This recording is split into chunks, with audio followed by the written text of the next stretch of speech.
Hello everyone and welcome to my channel called Demon Storytime. Thank you so much for coming, for your likes, for your comments, for your donations. All information about donation you can find down below in comments. Today we keep reading this lovely book called Grimm's Fairy Tales. And our story will be called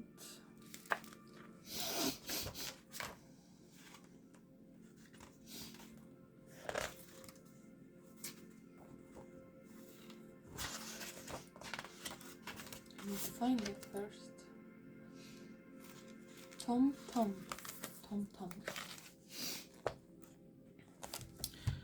There was once a poor woodcutter and his wife who had a teeny tiny baby boy who grew up to be no bigger than a Tom.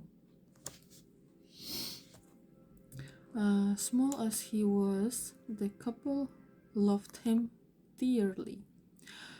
Tom was good and thoughtful and helped his parents as best he could. One morning, as usual, the woodcutter went into the forest to cut down firewood. Tom's mother harnessed the horse to the cart which the woodcutter would need to fetch the cut logs. Then she lifted little Tom into the horse's ear. "Giddy up," Tom squeaked, and the animal lumbered forwards. And so Tom drove the horse down the path towards his father in the wood, shouting directions into the animal's ear all the way.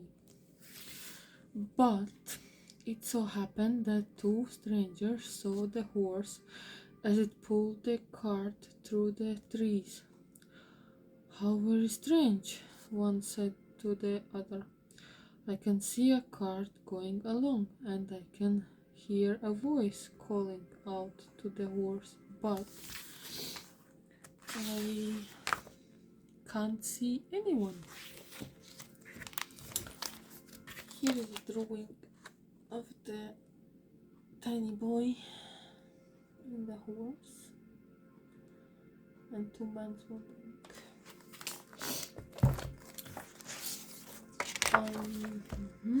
They followed behind until they reached the place where the woodcutter was.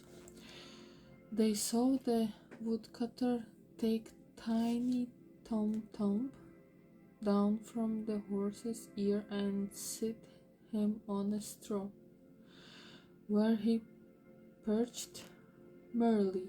"Can you see that? It's incredible," one stranger remarked. "Yes, and just think, if we had that tiny boy, we could show him off for money and make our fortune," said the other craftily. So the strangers went up to the woodcutter and asked him what price he would take for the little man. "Sell him?" cried the woodcutter, quite horrified.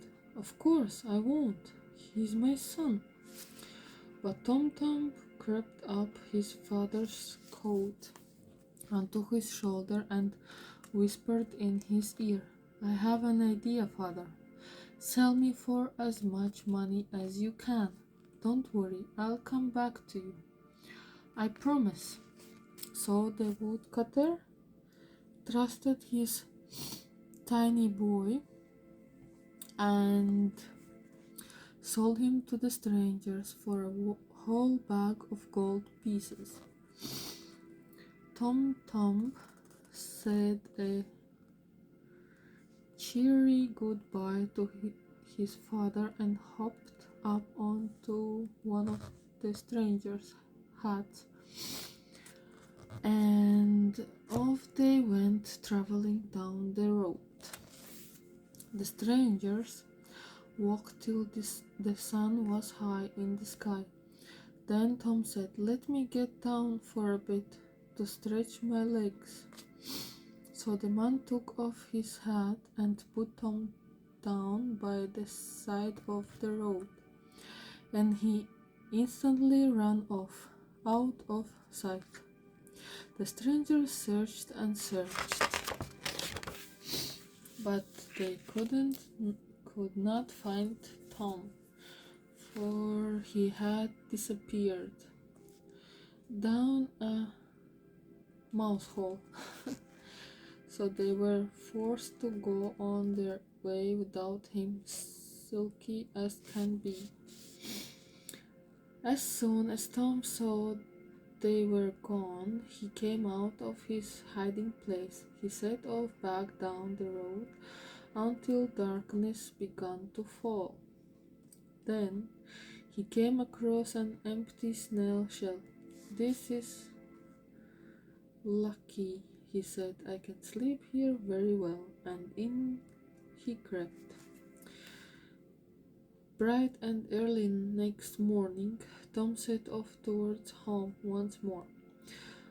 But alas, he didn't hear a wolf creeping up on him from behind, till it was too late, and he had been swallowed in one go. Poor fella. Here's the wolf.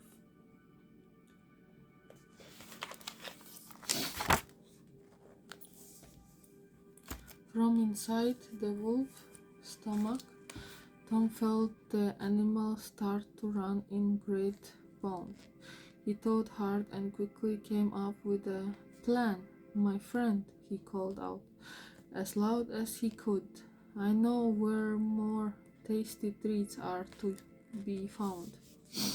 The wolf was most surprised that something in his stomach was speaking to him, but he was very curious. "Tell me more, whoever you are," he replied. So Tom described his parents' cottage and where it was. "When you find it, you can crawl through the drain into the kitchen and then into the pantry," he suggested. "There you will find ham, beef, cold chicken roast,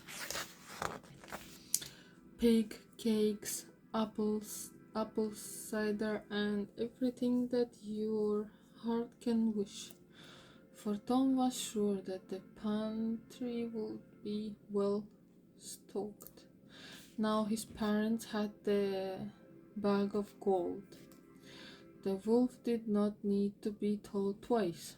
He sped away to the woodcutter's cottage, and that night, when Tom's parents had gone to bed and the house was dark and still, he crawled through the drain into the kitchen and into the pantry.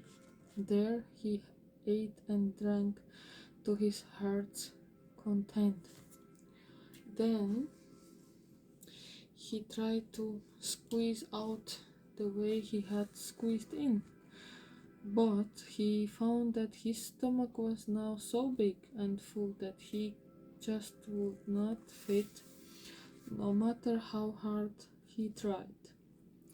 That was just what Tom had counted on. And now he began to shout at the top of his voice, "Father, Mother, it's me, Tom. I'm inside the wolf in the pantry. Will you shut up?" snarled the wolf. He slipped out in a panic, and in doing so he made such a clatter, knocking jars and bottles off the shelves, that he made even more noise than Tom. The woodcutter and his wife woke and went down to the pantry to see whatever was causing the commotion. They peeped through a crack in the door and saw the wolf bounding about. But the woodcutter was not afraid.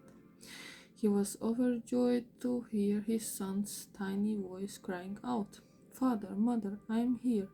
The wolf has swallowed me." Then the woodcutter took his axe and counted 3, 2, 1. On the last count, his wife flung the pantry door open wide and boop! The woodcutter bashed the wolf on the head with the handle of the axe, and the creature fell down dead. The woodcutter carefully cut open the animal's body, and out jumped Tom, alive and well. Then the woodcutter and his wife hugged and kissed their tiny boy and promised they would never be parted again. They gave him plenty to eat and drink and dressed him in smart new clothes. For now they did not have to worry about money, and Tom was quite happy to never leave his parents again. He felt he had seen quite enough of the world and had decided there was no place like home. That's it, my dear. See you next time. Bye.